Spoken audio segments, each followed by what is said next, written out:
I want to start off by telling you just a little bit about where I started in all of this, because 4 or 5 years ago, I'd become very jaded and very fed up with my job. I was excluding children and feeling increasingly uncomfortable about it and not happy. And I was just so lucky to be part of a local education authority who had Sian Williams, who'd had a vision of how you could use restorative justice in schools in order to make the sorts of differences that you've already heard about tonight. And a friend of mine went on one of the trainings that Sian had organised, and she said to me, "You really ought to go and find out about this restorative justice." And I had heard of it, but I'd not heard of it in terms of school and education. So I thought, well, what have I got to lose? So I went. I spent the first day thinking, oh yeah, you're not going to tell me I'm not excluding. I spent the second day thinking, oh no, hang on a minute, there might be something in this. By the third day, I was thinking, how am I going to go back to Deptford Green and convince everybody that we've got to start working in this way? And then the reality hit. And the reality hit on the wet morning at break, when, I've got to change the names and I must remember to get this right, when Aaron was brought to my office in floods of tears in a terrible state, with a huge sort of boot mark in the middle of his back. And my immediate response was to leap up and, oh, Aaron, what on earth has happened? And he told me about that Toby'd fly kicked him in the back. And I was, oh, and usual sorts of responses. And Toby was duly brought to me by one of the playground supervisors. And then I remembered, no, hang on a minute. You know how to do this now, stay calm. Listen to them. So Toby, tell me what you've done. Well, I've fly kicked Aaron in the back. Right, okay, excellent. So he's telling me the truth. So Toby, what were you thinking at the time? Well, he said, the thing is, miss, I just found out that in my next lesson I didn't have to go to anger management anymore. My anger management teacher told me that I'd finally passed the course. And do you know what?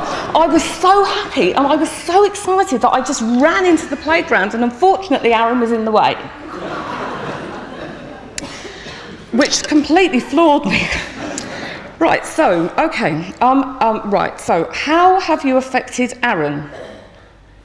Well, it's obvious, isn't it, miss? He's crying, I've hurt him. I thought, well, yeah, it is obvious, actually, what a silly question. Right, okay, let's talk to Aaron now about what's happened to him. Aaron, how has Toby affected you? And he looked at us and he said, I'm not crying because he's kicked me. Yeah, it's hurt, but that's not why I'm crying. He said, miss, you know, you've been nagging me for weeks about my school shirt and about the fact I haven't got the proper shirt on. And we don't have much money. He said, and finally, my mum was able to give me the money to buy the new proper shirt. And now look at it. Look what he's done to my shirt. And there's more. Because when I go home tonight, I can tell my mum this. She won't believe me. And he's still crying. She's going to think that I've just been silly in the playgrounds again.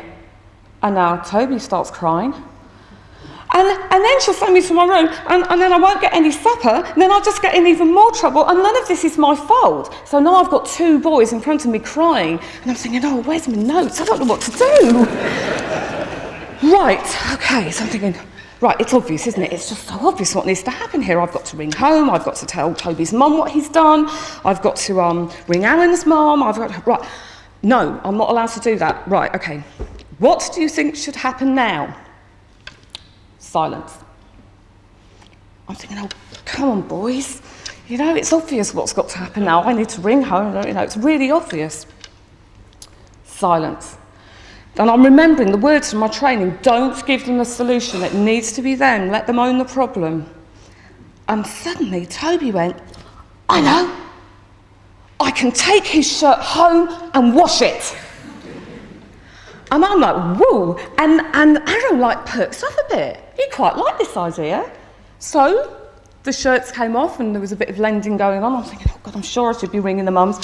And, you know, early the next morning, Toby was outside my office with the shirt and the collar was still a bit damp. So we had to put it on the radiator so it would be dry for Aaron when he got in. And the shirt was handed over and the full apologies were given and the absolute assurance it would never happen again. They made a formal agreement and off they went. And as they left my room, I was just like, wow, I couldn't believe it. Because they'd come up with a solution that was far better than anything I'd have ever thought of. They'd done it themselves. They didn't need the answer from me. They were both happy. And I don't know, a lot of learning had taken place there for them and me. And for them, they were both then back in lessons. There was no exclusion, and there would have been. In the old days, as I like to call them, there would have been an exclusion. And I learned something very important for me in that moment of asking about what was going on for them, because I thought I knew, and I think teachers often do. And that's what a lot of students complain, that we don't really listen to them, because we do think we know, and I thought I knew and I didn't. So in that moment I learned, and I've got so many, and they learned, and you know that's what school's all about, learning. And I've got so many stories about how we use classroom conferences, about how teachers and students now come together and really do genuinely listen to each other, about our peer mediators who are normally up here with me, telling you about how they work with each other. And I've just got so much that I could tell you about the ethos of our school, where there's so much less shouting. Children hand things in our school. They hand in £10 notes and iPods, and they really do. And they say they do it because they think about the feelings of the person who's lost it. Okay? I haven't got any more time, so I'm just going to end up by saying that the really great thing about Deptford Green is that if you come to learn and work in our school, if you make a mistake, you get the chance to learn from that. You're not just made to pay for it. Thank you.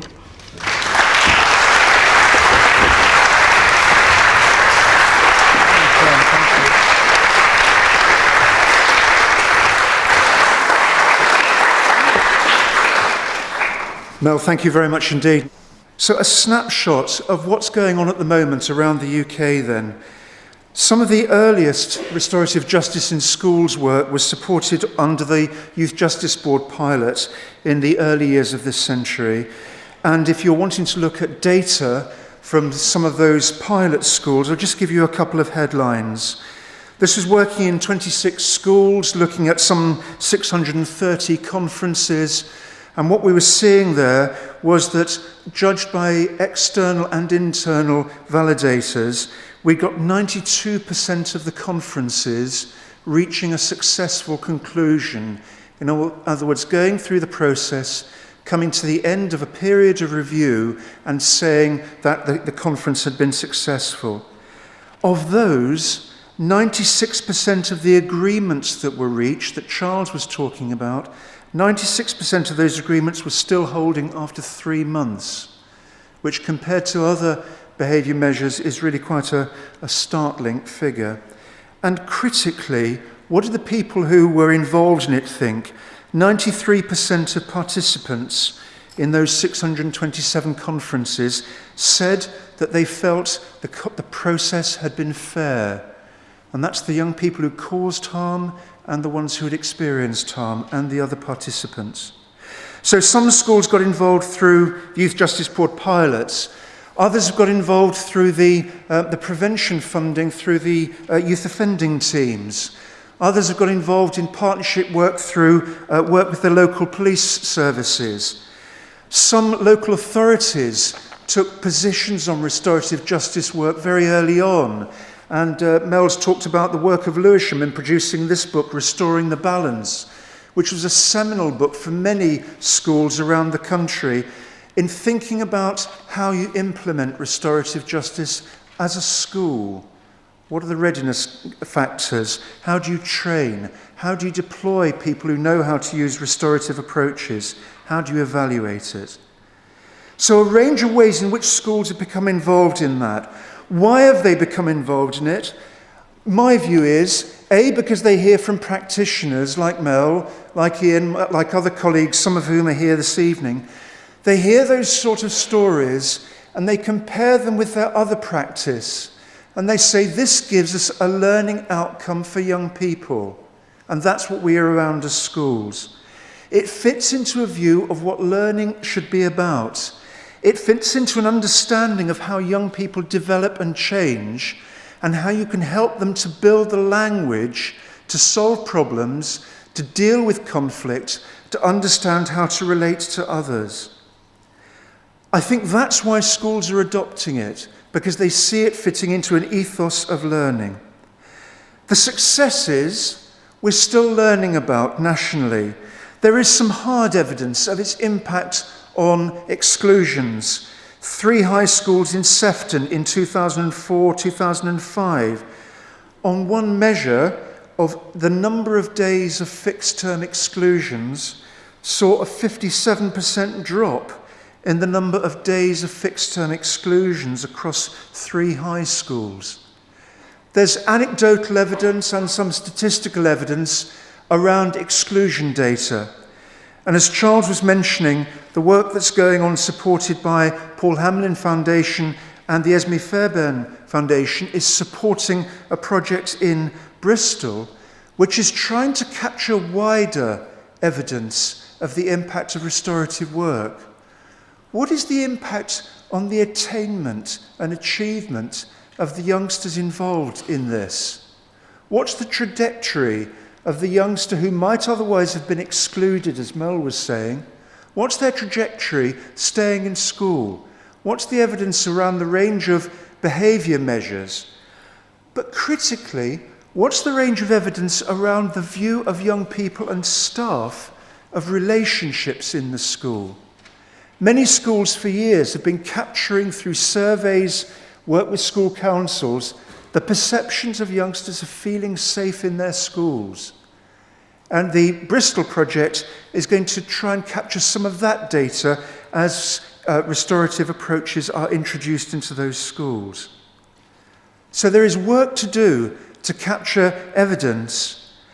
But in the meantime, to finish off this part of the evening, some reflections from me about where we go next on restorative approaches in schools, learning from what's happened not only in England, but in Scotland, where some local authorities, supported by the Scottish Government, have taken forward some restorative approaches in schools work as well, and in Wales and in Northern Ireland.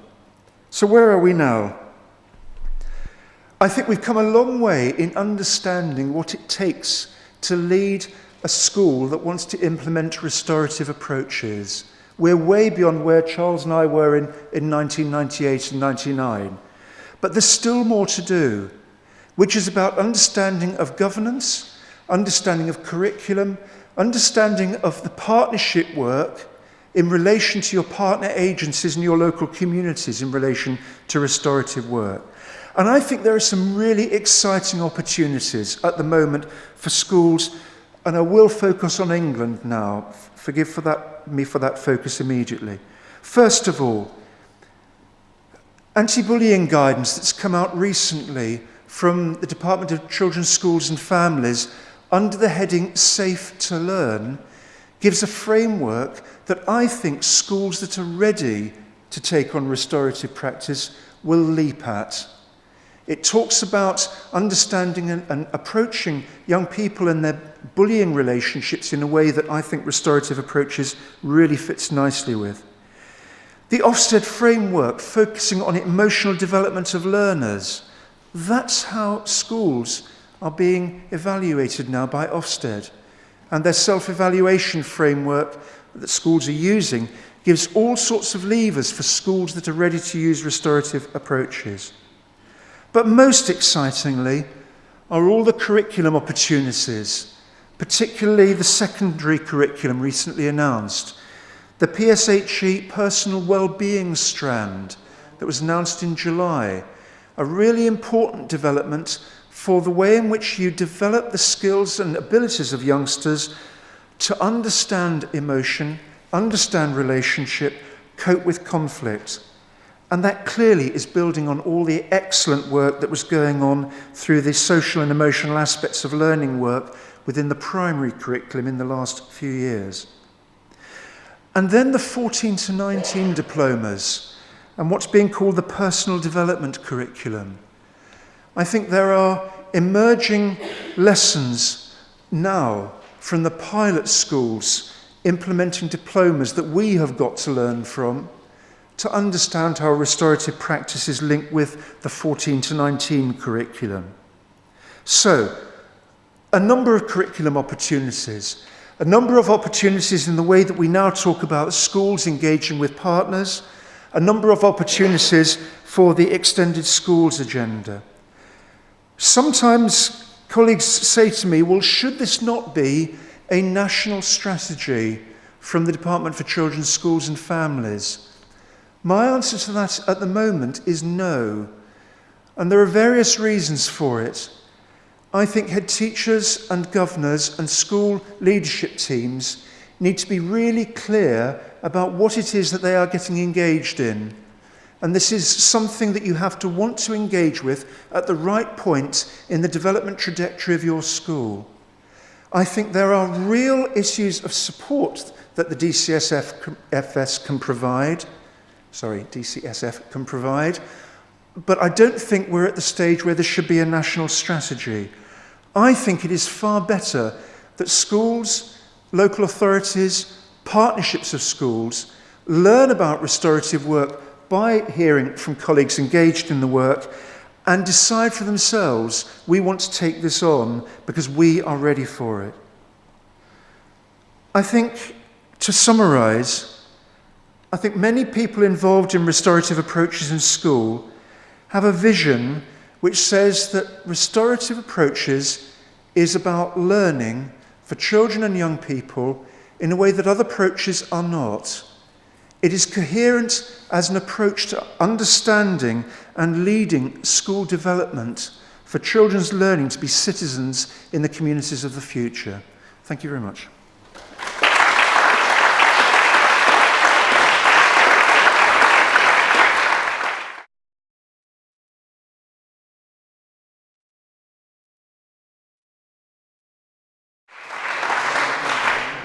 Right, good evening everyone.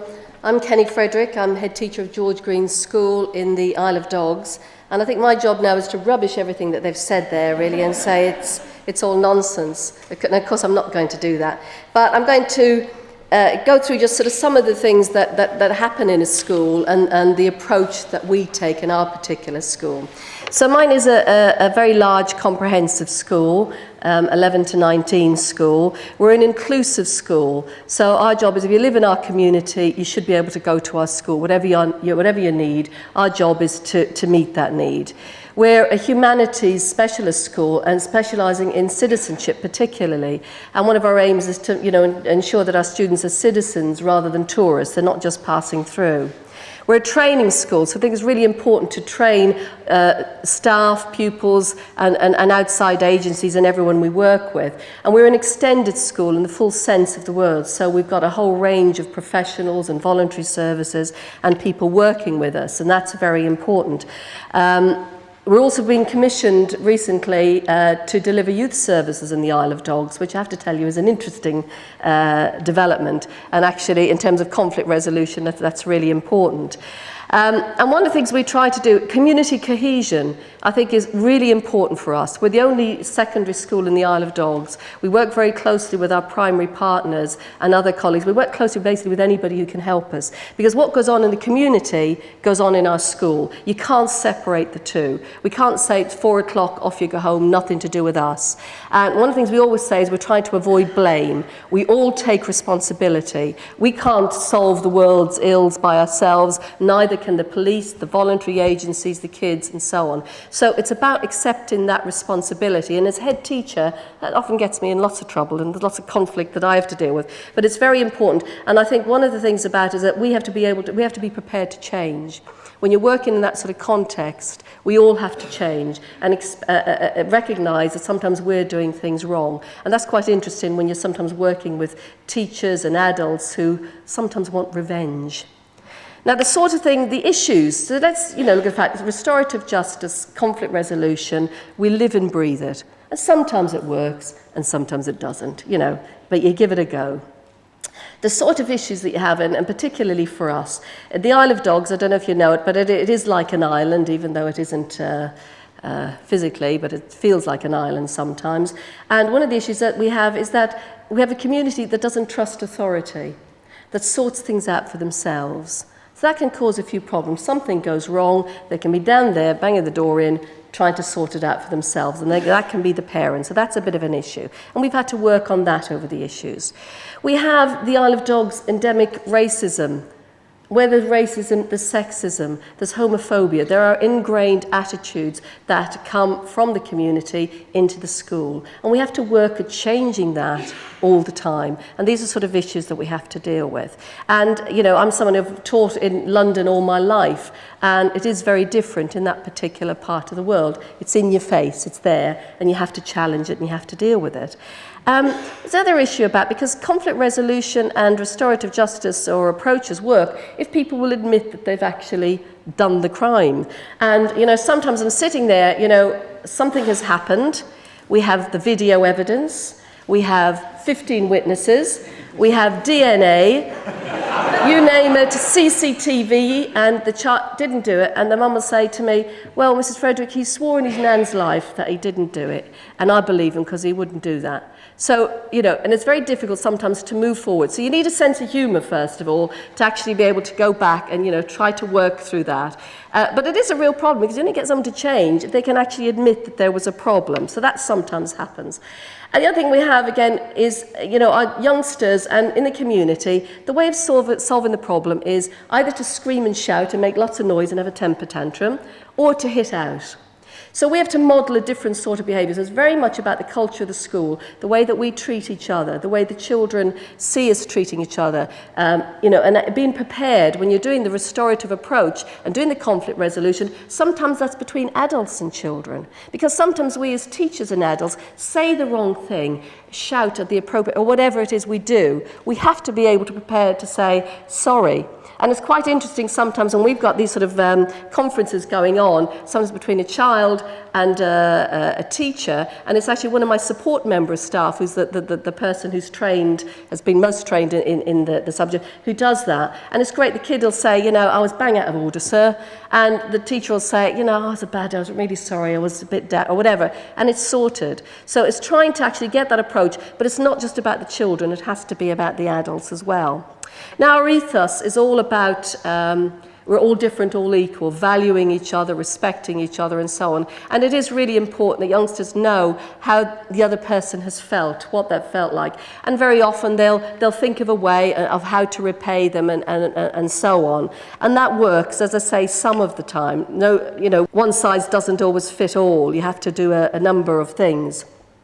One of the issues for us is time, and the restorative approach is sometimes that's described, you know, is very lengthy. We don't, to be honest, have the time. We've just got too much conflict, I'm sorry. So we have to find something that works. We sometimes work with groups of youngsters because we've had to deal with gangs. We've had to deal with all sorts of things, so we'll work in groups. We've trained lots of members of staff, we've trained pupils, we've trained lots of people to actually listen, talk, try and find solutions. We're very much involving the young people on that. Now, I mean, we're a Safer School partnership. We work very closely with the police, and we have had a Safer School officer for 6 years, which has been amazing, because now people report crime, not only the youngsters but the parents. We're actually able to do that. That's a big move forward on the Isle of Dogs, and that movement has been fantastic in working for us. And our police officer has been part of that training and is very much involved in that restorative approaches. We do all sorts of things when we have real issues. We take lots of risks. One of the things, we took a whole group, and we take them every year now to Belfast, where we've had racial conflict, and we took the first year we took a whole group to Belfast to see what a divided community looks like and feels like, and actually put them together, the very worst racist, you know, gang leaders, you name it. I was very scared that week, I can tell you. But, you know, that worked, and actually taking those risks, doing that, and they were so shocked when they came back. We said to them, look, is that the sort of community you want to live in? And they were quite clearly they didn't. And they were really shocked by the intransigence of some of those youngsters they met who'd lived in that sort of community for so long, who didn't want to change. So sometimes you have to, you know, make them be faced with whatever the issues are.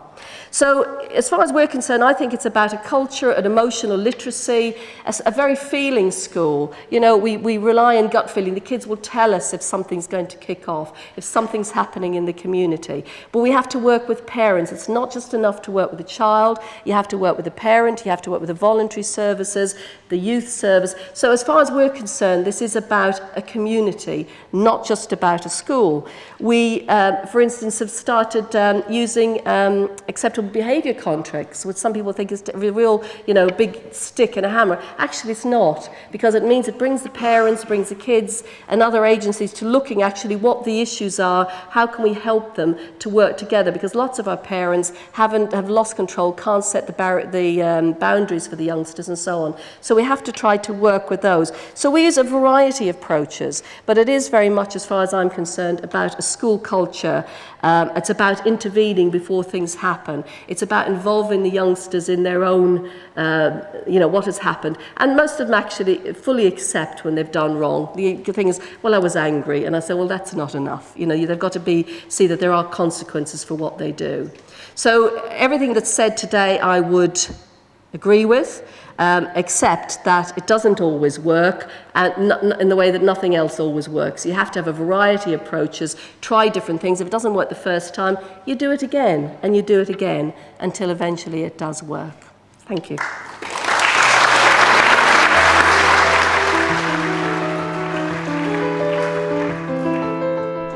With these thoughts in mind, let's hear some responses from our teachers in the audience.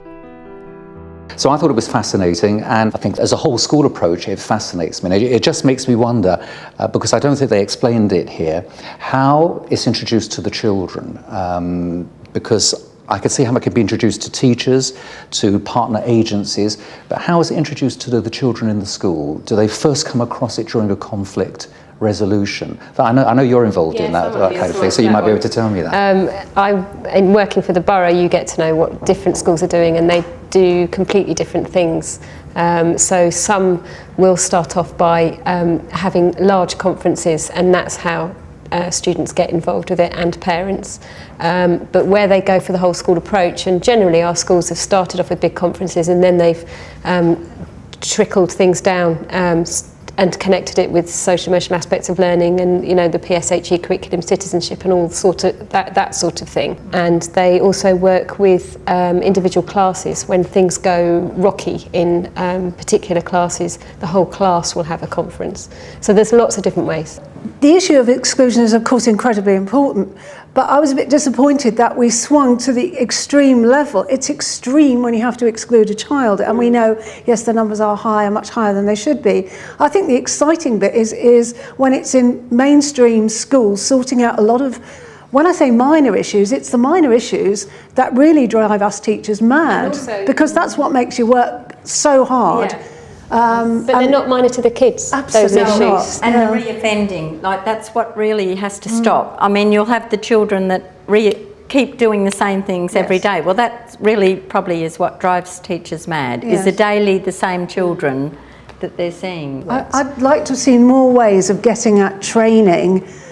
It looks like if you've got a head or the senior management are really into restorative approaches, you're there and you've got a good chance as a member of staff of getting trained. We need to be able to access this information and have good solid research quickly if it's as good as they say it is. I do agree with Graham Robb, though, that it shouldn't become for schools a national strategy, systemised. My feeling is if it turns into a national strategy, it will be something that you have to comply with, and I don't think it will work like that. Yes, I tend to second that. I think if it's placed upon, there's too many initiatives, and I think people are tired of initiatives. But if they take it with their own hands, with a passion, it will drive it, and it will work, and it will be successful. I think it fits very nicely into the Every Child Matters agenda as well, working with partners and partner agencies. And once again, also it fits in, as far as curriculum is concerned, with the personalised agenda as well.